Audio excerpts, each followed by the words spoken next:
Voilà, nous sommes de retour avec vous tous. Aujourd'hui, dans le livre de Jean chapitre 8, Jésus parle, confronte les scribes et les pharisiens en leur parlant qu'il est le Dieu de la vérité et que le diable est le père du mensonge. Vous savez, il y a beaucoup de jeunes aujourd'hui qui jouent avec le mensonge en pensant que le mensonge ne va rien apporter. C'est juste un mensonge, voilà, ça va passer, ça ne sert à rien de tout. Tout le monde le fait. Sauf que vous devez comprendre, quand vous vivez dans le mensonge, alors vous obéissez au père du mensonge.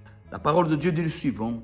Comme il continuait à l'interroger, il se releva et leur dit que celui de vous qui est sans péché jette le premier la pierre contre elle. Il s'étant de nouveau baissé, il écriva sur la terre. Quand ils entendirent cela, accusés par leur conscience, c'est-à-dire, s'ils étaient accusés par leur conscience, c'est-à-dire qu'ils arrivaient à faire la différence, à avoir conscience de ce qu'ils faisaient. Accusés par leur conscience, ils se retirèrent l'un à un, depuis le plus âgé jusqu'au dernier. Et Jésus resta seul avec la femme qui était au milieu. Alors s'étant relevé, ne voyant plus que la femme, Jésus lui dit, « Femme, où sont tous ceux qui t'accusaient? Personne n'a-t-il condamné ?» Elle répondit, « Non, Seigneur. » Et Jésus lui dit, « Je ne te condamne pas non plus. Va et ne pêche plus. » Nous voyons ici que qui méritait être jugé, qui méritait soi-disant être libre?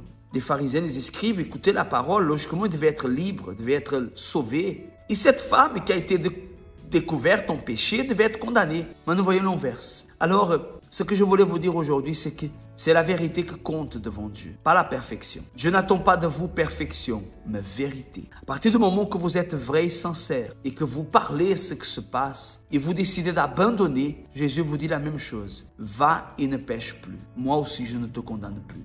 C'est-à-dire, il est moment où il est temps d'abandonner ces mensonges, d'abandonner toutes ces choses que peut-être vous pratiquez, que vous gardez. Parfois vous montez même devant nous, même à l'église.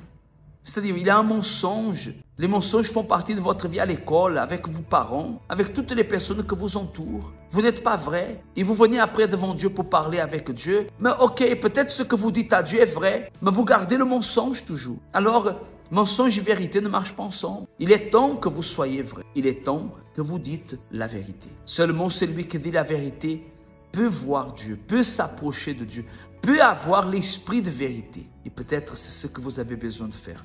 D'abandonner le mensonge, de couper le mensonge et de faire ce que Dieu attend que vous puissiez faire.